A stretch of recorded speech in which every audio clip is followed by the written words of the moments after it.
Glória e louvor, glória e louvor, glória e louvor a vós, ó Cristo. Na verdade sois, Senhor, o Salvador do mundo. Senhor, dai-me água viva, a fim de eu não ter sede.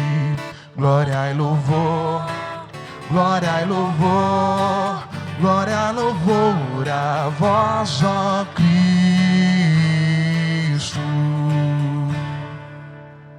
O Senhor esteja convosco. Ele está no meio de nós. Proclamação do Evangelho de Jesus Cristo segundo João. Glória a vós, Senhor.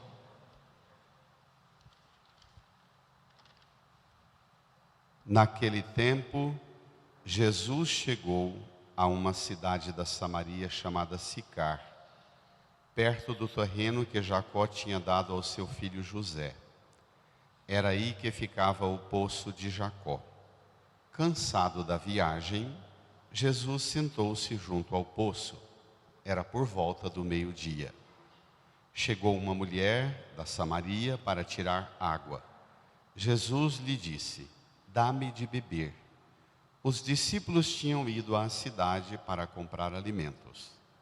A mulher samaritana disse então a Jesus: como é que tu, sendo judeu, pedes de beber a mim, que sou uma mulher samaritana? De fato, os judeus não se dão com os samaritanos. Respondeu-lhe Jesus: se tu conhecesses o dom de Deus, e quem é que te pede, dá-me de beber, tu mesma lhe pedirias a ele, e ele te daria água viva. A mulher disse a Jesus: Senhor, nem sequer tens balde, e o poço é fundo. De onde vais tirar a água viva? Por acaso és maior que nosso pai Jacó, que nos deu o poço e dele bebeu, como também seus filhos e seus animais?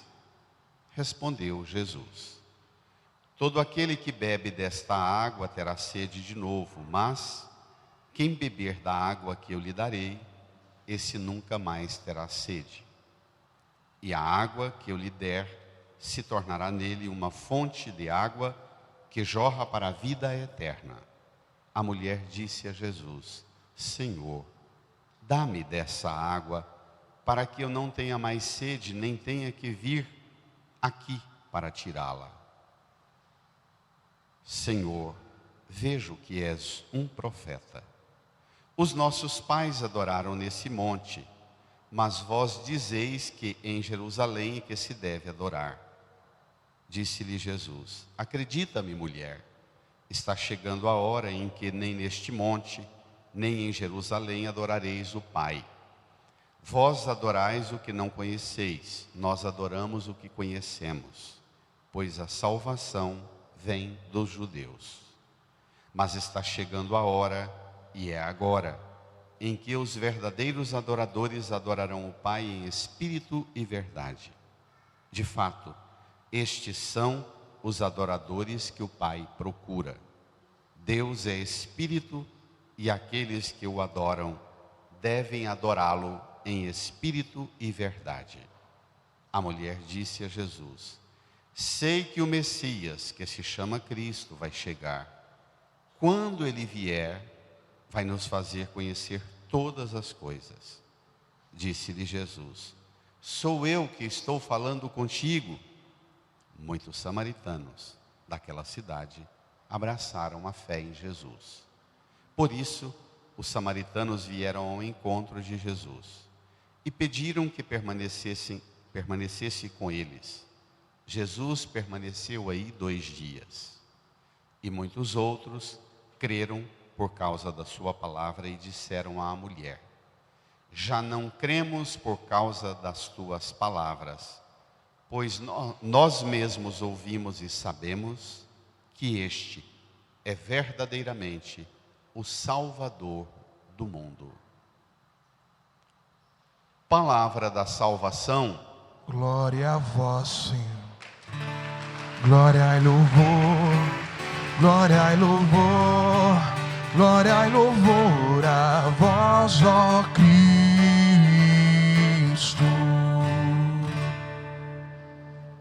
Sentados, nos recolhamos em silêncio, em oração. Peçamos ao Divino Espírito Santo o auxílio necessário, pois só Ele pode dar-nos a plena compreensão da Escritura. Supliquemos sua ajuda. Rezemos.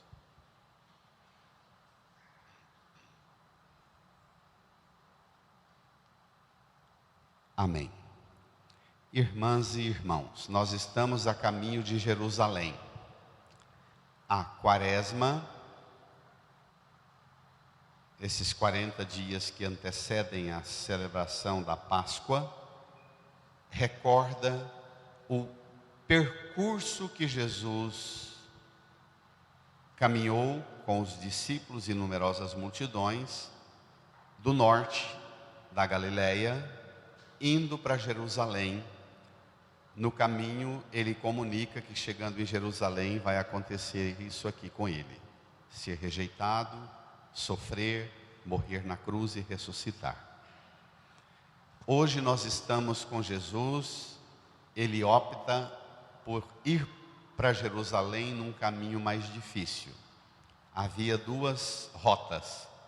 A mais comum, a rota na encosta da cordilheira das colinas do Golã, e depois desce o vale do Rio Jordão, que vem do mar da Galileia até o Mar Morto e sobe para Jerusalém. Ou podia-se vir pelo alto das montanhas no centro de Israel, e essas montanhas são características por habitar pequenas comunidades em situações bem mais precárias e mais complexas do que o povo que vive na fartura do Vale do Rio Jordão. Uma dessas comunidades, nós estamos nela hoje, é a comunidade da Samaria.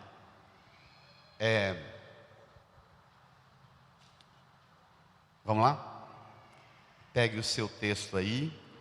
É um texto um pouco longo, eu prometo não ser exaustivo, mas o texto que vocês têm aí no folheto, ele foi resumido. O capítulo 4 de João é uma descrição bem mais longa do que esta.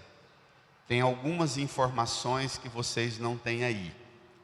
Eu vou ao menos citar, quando pular os versículos, citar o que aconteceu nesses versículos que são saltados, como o versículo 16, 17, 18 e 19, e vou situando vocês. Vamos lá? Naquele tempo, Jesus chegou a uma cidade da Samaria chamada Sicar, perto do terreno que Jacó tinha dado a seu filho José. Leiam. Era ainda aí que ficava o poço de Jacó. Pronto, situado a região.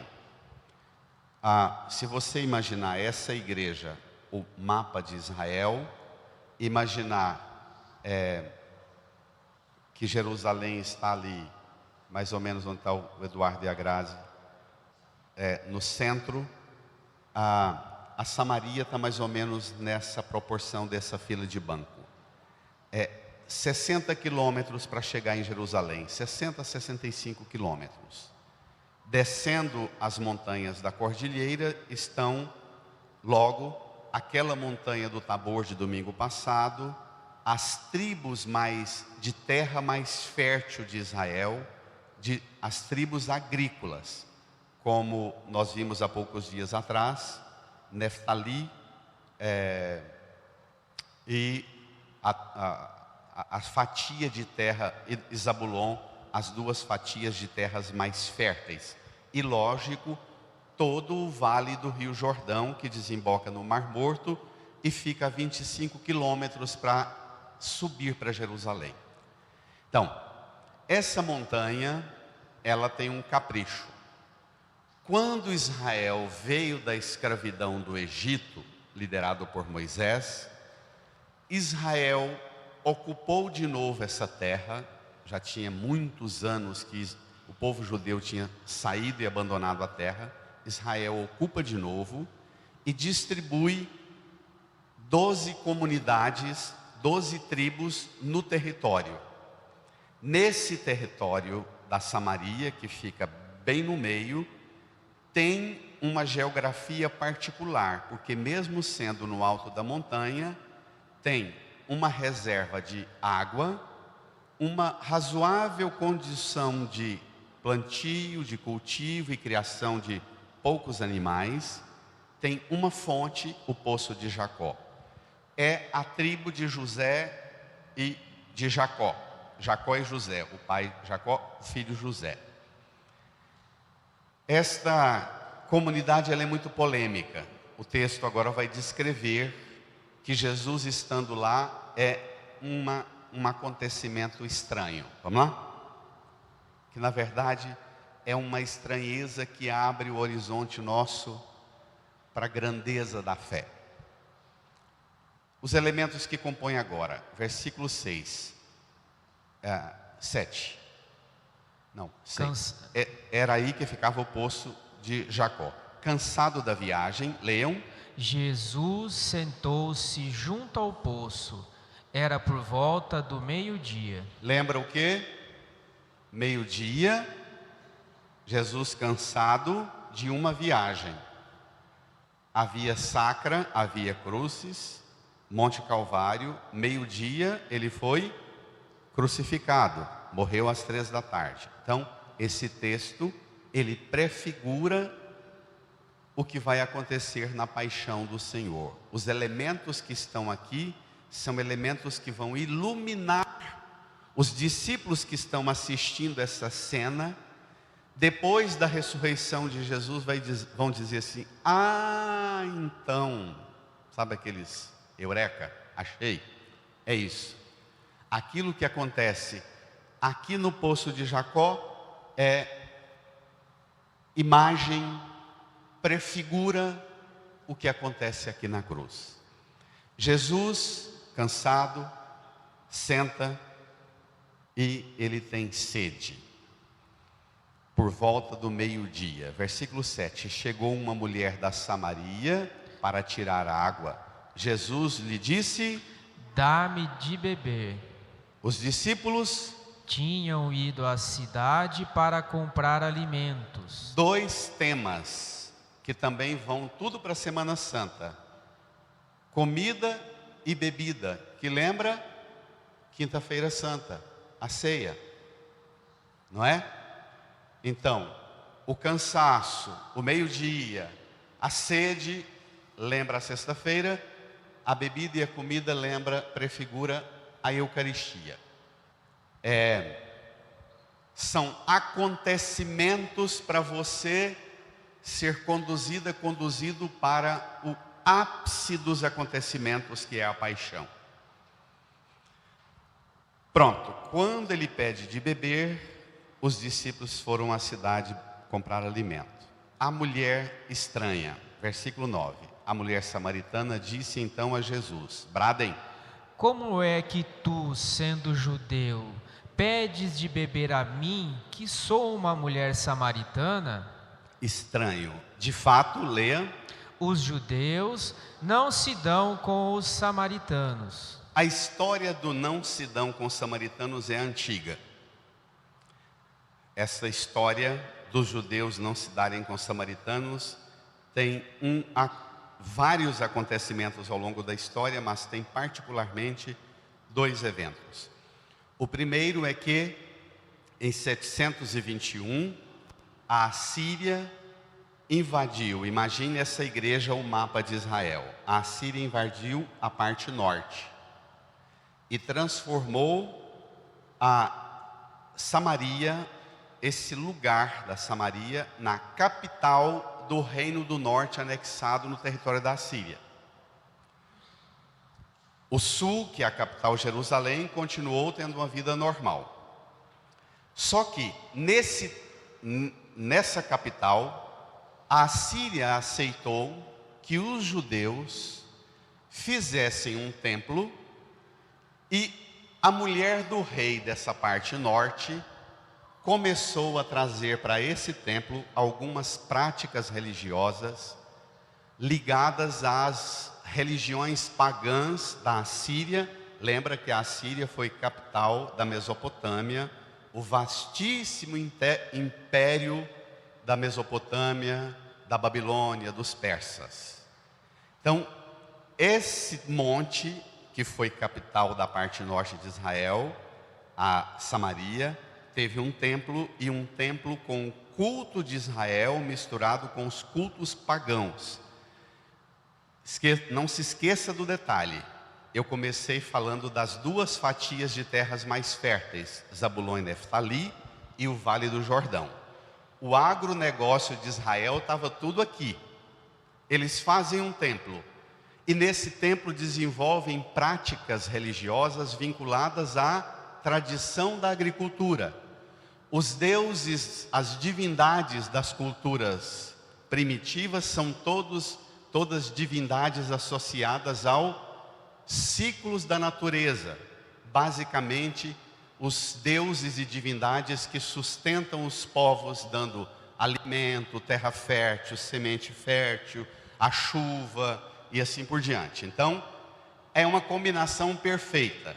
É um monte alto, quase 1000 metros acima do nível do mar, pertinho da terra fértil, e os judeus do norte começam a frequentar esse templo e não viajam mais 70, 60, 80 quilômetros para vir a Jerusalém.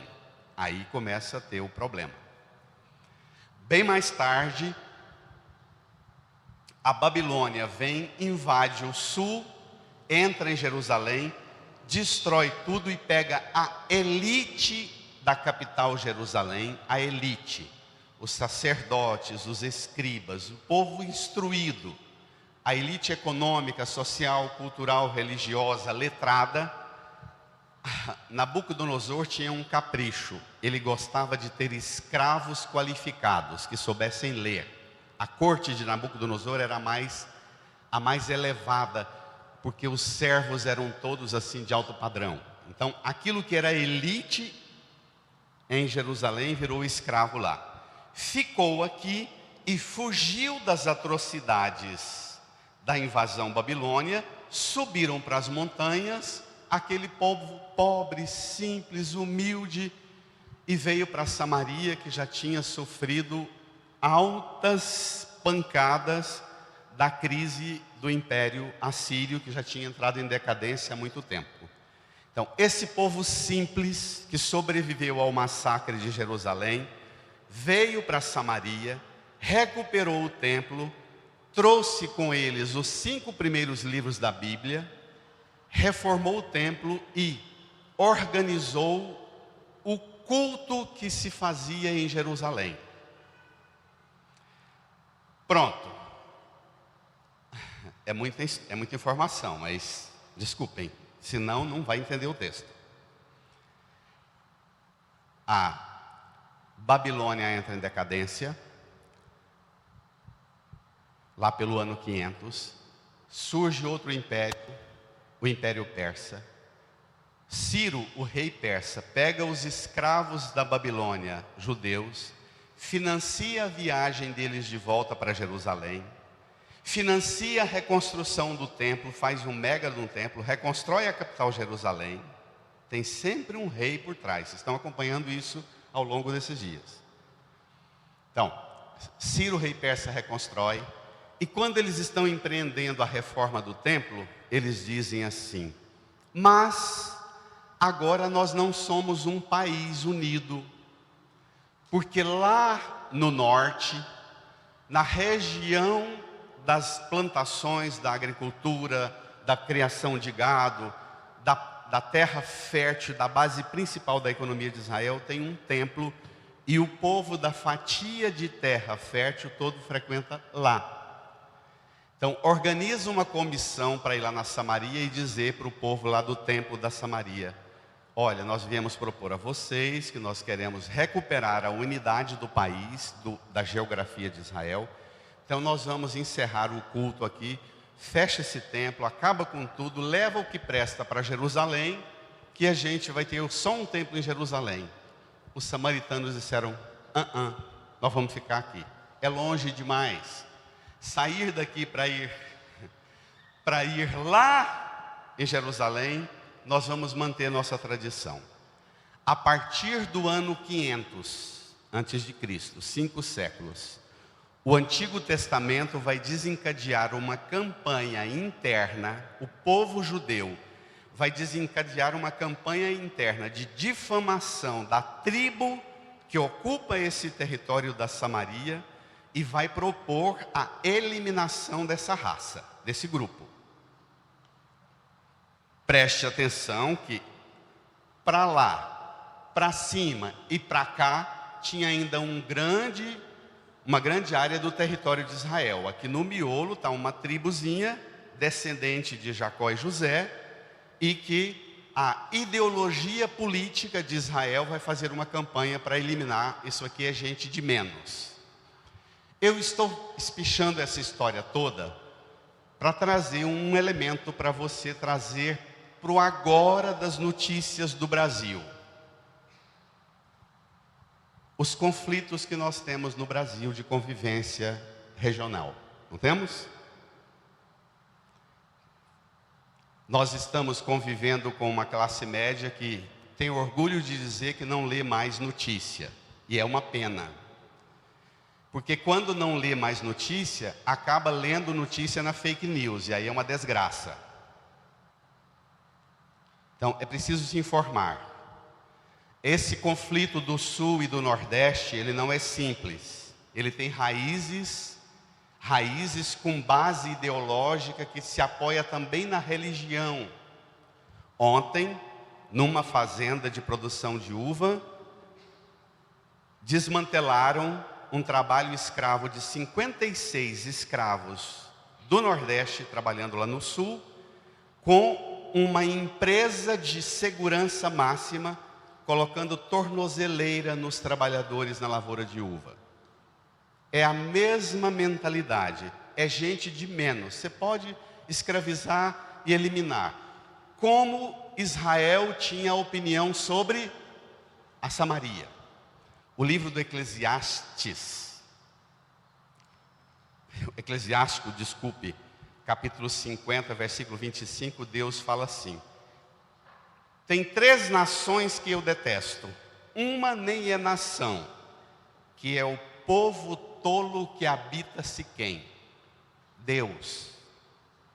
Então o ódio da Samaria passa a ser escrito e colocado na boca de Deus, nos textos que os autores sagrados vão escrever, para fazer campanha de preconceito e discriminação interna.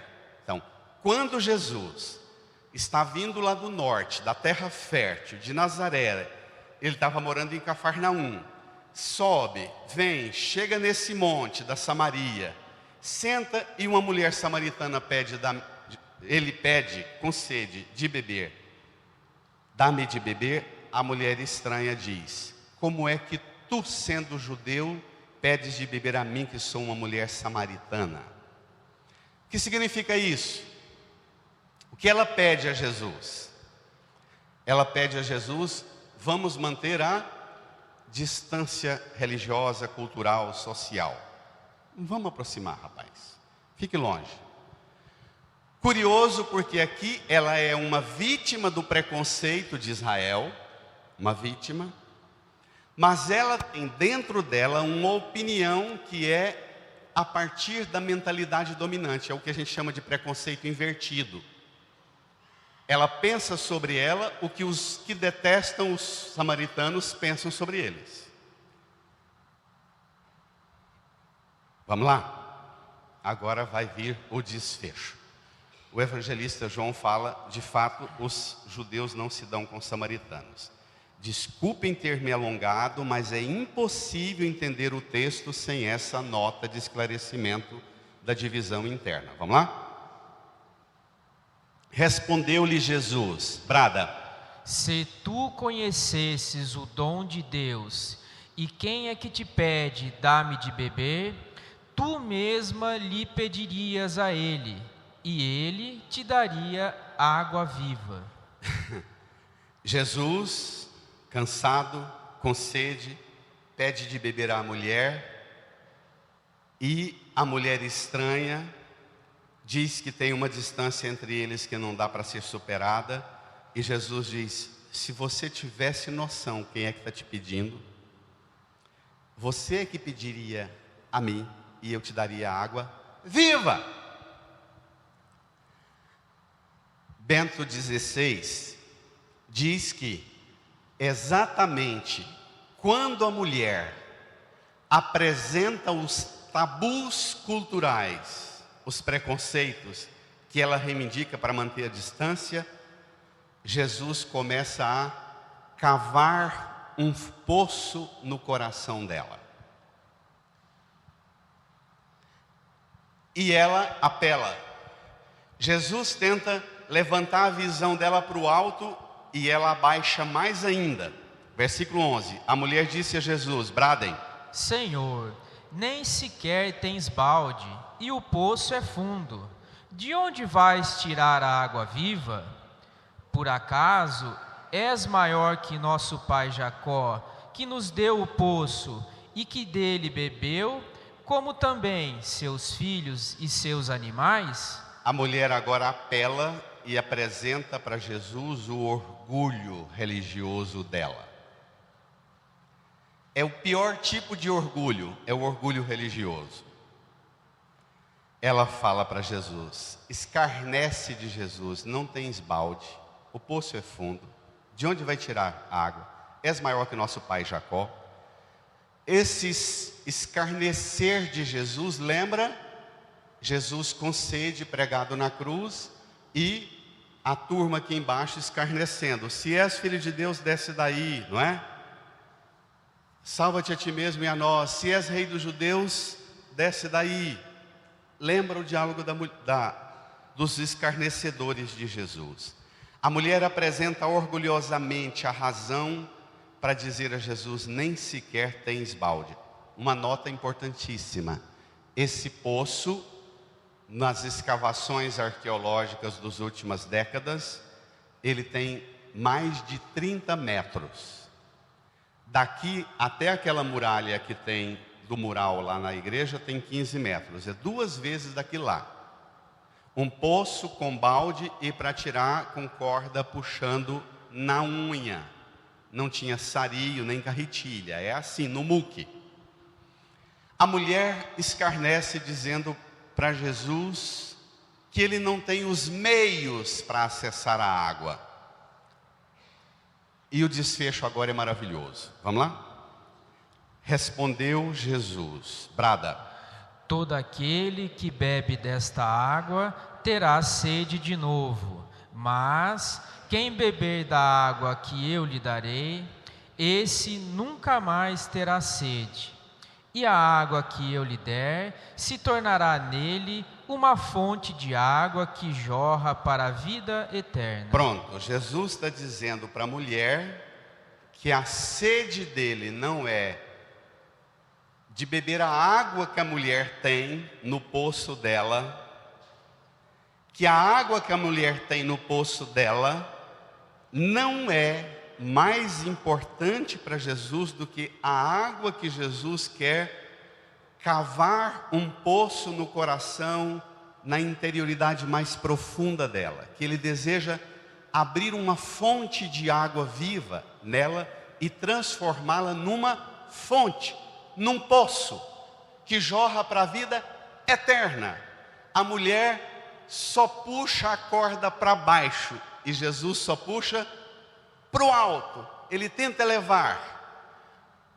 Por quê? Porque religião baseada nas necessidades básicas, ela puxa você e faz você puxar Deus para baixo. Sai dessa. Não que as necessidades básicas não sejam importantes, elas são importantes. Mas se a sua prática religiosa, se o seu vínculo com Deus é meramente uma vinculação a partir da comida e da bebida, da subsistência, para Deus é muito pouco essa motivação sua. Ele tem realidade a ser acessada por você infinitamente maior. Amém? Amém. Quando Jesus propõe isso para a mulher, ela que jogou o maior desaforo na cara de Jesus, dizendo que ele não tem balde, nem corda, nem descendente de Jacó ele é, aí a mulher confessa a miséria dela. Versículo 15, a mulher disse a Jesus, bradem: Senhor, dai-me dessa água, para que eu não tenha mais sede e nem tenha de vir aqui para tirá-la. Vamos rir um pouco.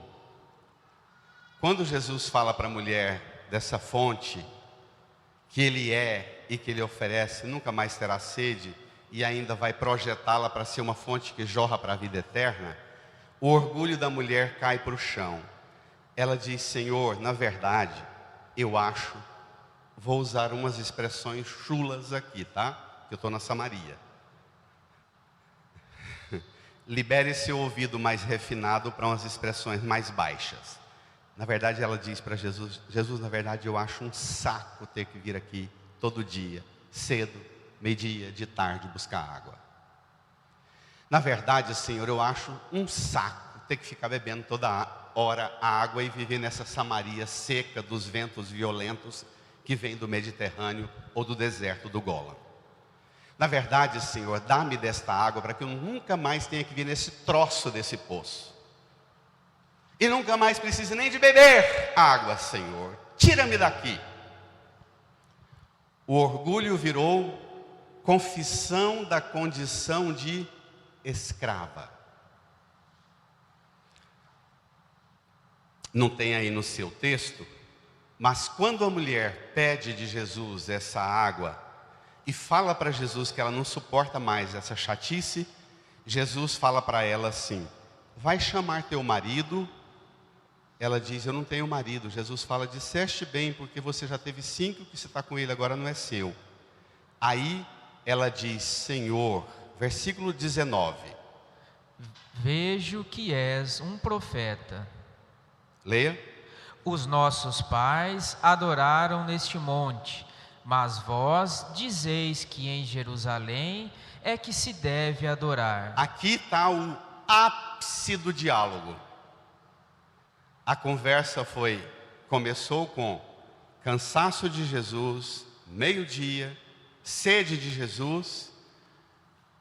A mulher esnobou Jesus, até pedir: pelo amor de Deus, me tire dessa condição. E Jesus abre uma conversa com ela: cadê seus maridos, seus afetos? E ela diz: você é um profeta. Que vergonha, né? E ela diz: você é um profeta. E ela abre uma conversa belíssima com Jesus. Ela diz: apesar de estar no 6º casamento, eu tenho no meu coração um desejo de adorar a Deus. Eu quero adorar Deus. Tão bonito, gente. Mas é tão bonito isso. E aí, o tema da adoração é o tema central da Bíblia. Já preguei sobre isso. Depois nós voltamos ao longo, domingo que vem tem esse tema de novo. Não quero pesar agora, porque embora seja o tema central, o desfecho que vem pode te ajudar a entender o que é adorar. Vamos lá? Quando ela pergunta onde deve adorar, ela está perguntando para Jesus quais são as mediações importantes para Deus. É o templo de Jerusalém que vocês judeus frequentam e que você está indo com a multidão e discípulo para lá, ou esse lugar aqui? Aí Jesus abre o horizonte para a mulher. Vamos lá? Disse-lhe Jesus, versículo 21, bradem: acredita-me, mulher, está chegando a hora em que nem neste monte, nem em Jerusalém adorareis o Pai. Vós adorais o que não conheceis. Nós adoramos o que conhecemos, pois a salvação vem dos judeus. Mas está chegando a hora, e é agora, em que os verdadeiros adoradores adorarão o Pai em espírito e verdade. Jesus diz para a mulher que os meios que Deus nos deu para chegar a Deus não são mais importantes do que Deus. Tem muita gente que transforma os meios em razão da vida. A igreja, o culto, a prática religiosa, o tipo de oração que pratica, isso se transforma o centro. A pessoa não transforma esses meios em instrumento para a realidade mais importante, chegar à presença de Deus. A pessoa se conforma com os meios. Eu fui à igreja, voltei, eu participei da missa, é obrigação enorme, eu fui e rezei, mas ela não experimenta a relação com Deus. E Jesus diz que quando você transforma os meios em razão central, e esse catolicismo que está aí divulgando nas redes sociais, o catolicismo da Idade Média, do tradicionalismo, do conservadorismo, da identidade para mostrar a pompa e a circunstância da Igreja Católica, isso é a maior besteira da história. É quando você transforma o meio no centro. E o centro não pode serem os meios. Jesus diz, olha, nem o templo de Jerusalém vai contar, nem o templo de Samaria, lugar nenhum. O que conta é a adoração, mulher. E adoração, mulher, precisa de duas coisas: adorar em espírito e verdade. O resto, tudo pode ser cancelado. E o livro do Apocalipse vai dizer que na presença de Jesus não precisa mais templo, não precisa mais sol, não precisa mais lua, lembra? Isso é só isso. Pronto, Jesus chegou ao ponto mais alto. A mulher falou de desejo de adorar, mas ela está travada com o meio. É nesse templo, é aqui na Samaria que é o lugar, é esse poço, é a nossa tribo, é Jacó, é José que é o centro. Jesus diz, os meios não são o centro, os meios são meios. Aí a mulher conta para Jesus uma segunda reserva extraordinária que ela guarda no coração. E eu queria que você agora, eu não sei se você já morou na roça, ou já ficou acampado na beira do Araguaia, de chegar lá e ter que cavar um poço, e esperar meio-dia, um dia inteiro, para subir aquela mininha d'água, para ter uma reservinha de água limpinha para você beber e comer. Quando Jesus fala para a mulher da adoração, que é em espírito e verdade, que os meios são todos relativos, a mulher, o poço do coração dela que Jesus está cavando, o poço na alma dela que Jesus está cavando, uma expressão bem rural, bem agrária, a mulher, Jesus chega ao olho d'água, aparece o borbulhar de uma mina d'água no coração da mulher, e ela diz a Jesus uma das coisas mais bonitas do mundo. Versículo 25, a mulher disse a Jesus, bradem. Sei que o Messias, que se chama Cristo, vai chegar. Quando ele vier, vai nos fazer conhecer todas as coisas. Jesus disse, sou eu que estou falando contigo.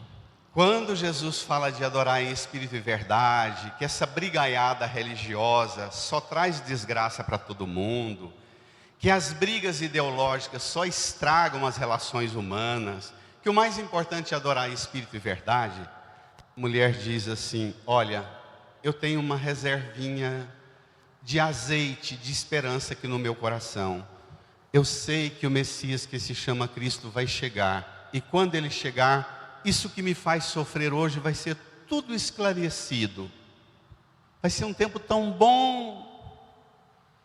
Isso que me faz sofrer, ser confuso, ter conflitos nas relações, eu sei que isso tudo vai ser esclarecido Quando a mulher apresenta para Jesus essa mina d'água no seu coração, Jesus apresenta-se: sou eu que estou falando contigo.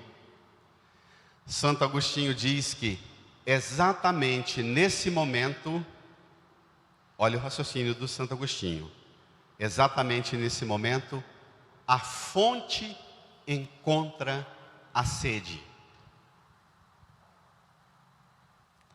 É sempre o contrário, a sede procurando a fonte. Santo Agostinho disse que aqui é o inverso. Aqui é a fonte que encontra a sede. E Jesus encontra, cavando o poço no interior da mulher, encontra a sede dela. Ela tem sede dele e ele se apresenta: sou eu. Isso é tão bonito, gente. Não é bonito?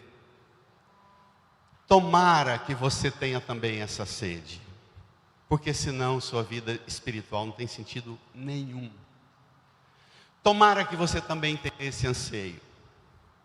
Tomara que também, apesar dos conflitos, das perdas, dos traumas, das rupturas, no caso da mulher, o 6º casamento.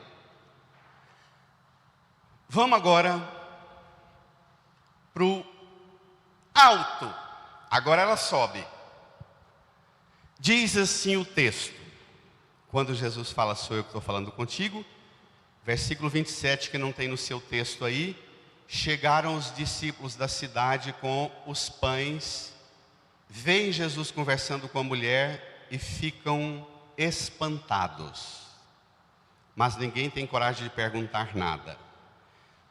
Não está aí no seu texto, mas no versículo 28 diz assim: então nesse momento a mulher deixou o cântaro e subiu à cidade, dizendo ao povo: vinde ver um homem que me disse tudo o que eu fiz. Será que ele não é o Cristo? E o povo todo saiu da cidade e foi ao encontro de Jesus. Enquanto os discípulos discutiam com Jesus: mestre, come, come. E Jesus diz para os discípulos: o sofrimento de Jesus, que até agora não bebeu água da mulher, agora enfrenta a encrenca da ignorância dos discípulos querendo dar comida para Jesus. E Jesus fala: o meu alimento é fazer a vontade do Pai que me enviou e realizar a sua obra. É isso que eu como.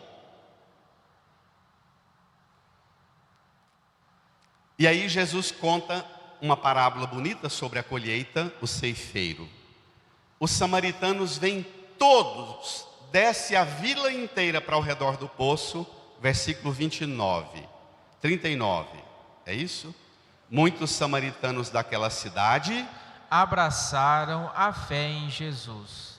Por isso os samaritanos vieram ao encontro de Jesus e pediram que permanecesse com eles. Jesus permaneceu aí 2 dias. Continua. E muitos outros creram por causa da sua palavra.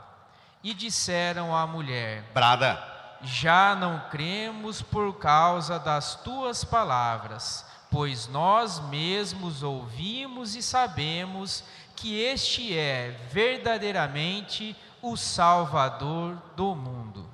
Pelos estudos de Bíblia, essa mulher, no 6º casamento, deveria ser uma mulher na casa dos 40 e poucos anos de idade, 40, 45 anos.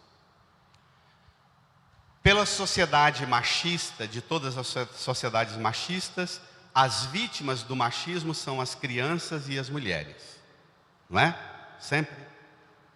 Essa mulher deve ter, com 6, 7 anos, começado a ser obrigada a descer lá, levar um cântaro com água, levar água, buscar água, subir com água, buscar água. Tem cerca de 30, 35, 40 anos que ela sobe e desce e busca. Ela tem um cansaço e diz: Jesus, dá-me desta água para que eu não tenha mais que vir aqui, não tenha nem que beber, porque eu sofro um esquema de opressão cultural, social, que eu não suporto mais, Jesus. E pela primeira vez, a mulher vem ao poço. Pela primeira vez, ela não sobe para a cidade levando o cântaro. O Evangelho fala que ela deixa o cântaro e vai à cidade e chama a cidade, porque pela primeira vez ela não leva o cântaro, porque ela é o cântaro. É do interior do coração dela que ela leva a água para a cidade inteira. Ela que era vítima, ela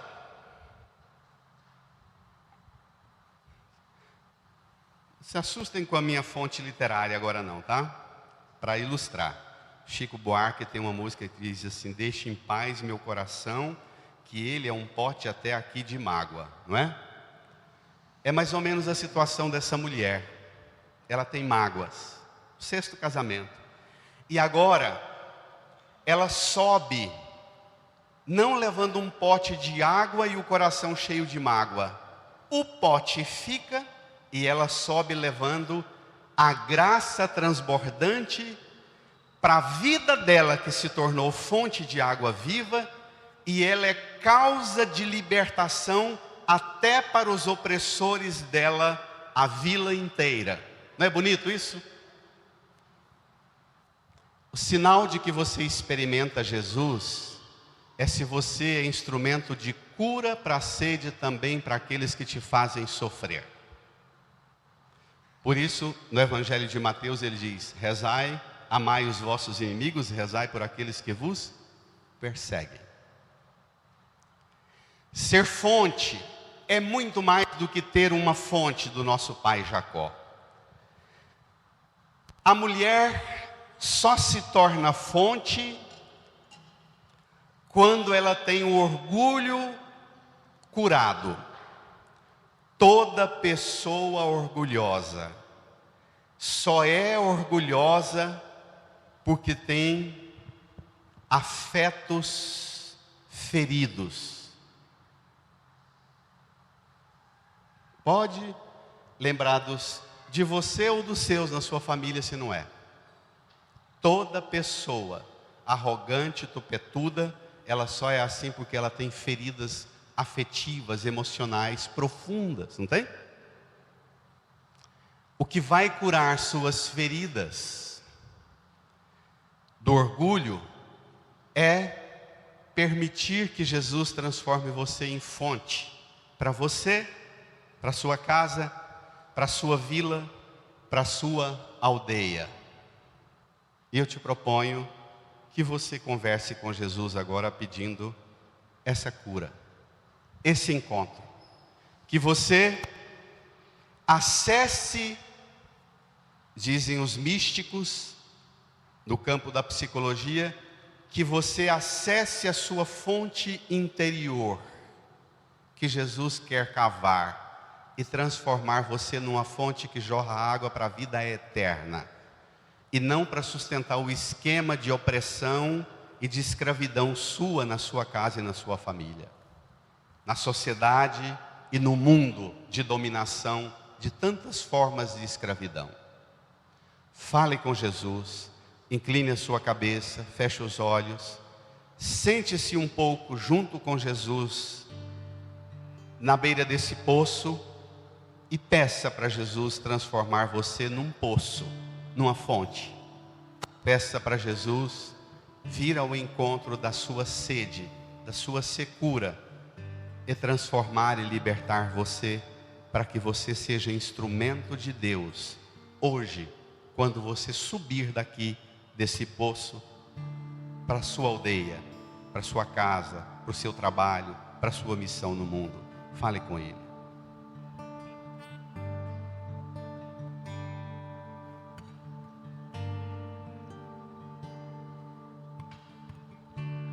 Quero mergulhar nas profundezas do Espírito de Deus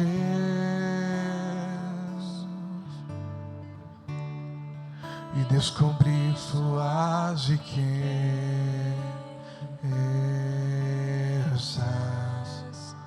em meu coração. Quero mergulhar nas profundezas riquezas do Espírito de Deus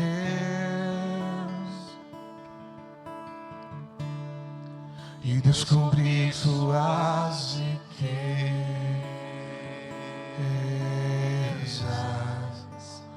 em meu coração.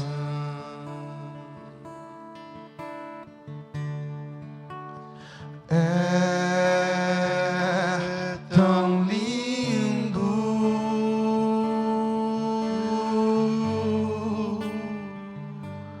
tão simples, brisa leve, tão suave, doce Espírito Santo de Deus.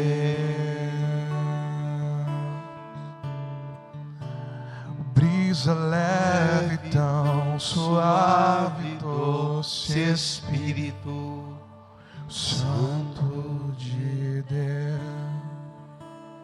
O canto a meia voz, põe a mão no seu coração, reze comigo, Senhor Jesus. Na cruz o Senhor se revelou, a fonte viva, a fonte eterna, de um amor que não seca, de um amor que não esgota. Senhor Jesus, eu necessito beber nesta fonte que o Senhor é. E eu creio firmemente que o Senhor tem poder de transformar as minhas feridas, as minhas securas, o meu orgulho, transformar tudo em mim numa fonte viva, para a alegria da minha vida, para o bem de quem convive comigo. Eu quero ser fonte de água pura, de vida eterna, de amor, neste mundo, neste Brasil, tão machucado e ferido pela intolerância, preconceito, discriminação e todo tipo de divisão. Não me permita, Senhor, ser instrumento desse mal que se alastra. Faz de mim uma fonte de amor, de reconciliação entre as pessoas, com Deus, com a vida plena. Eu creio, Senhor, que serei hoje, agora, transformado. Fale com o Senhor, entregue sua oração confiante, aceite a cura, a libertação e a transformação que Ele opera hoje em você, curando você, transformando você numa fonte.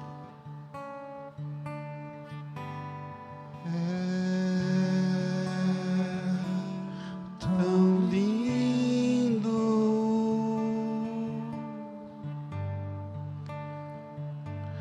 tão simples,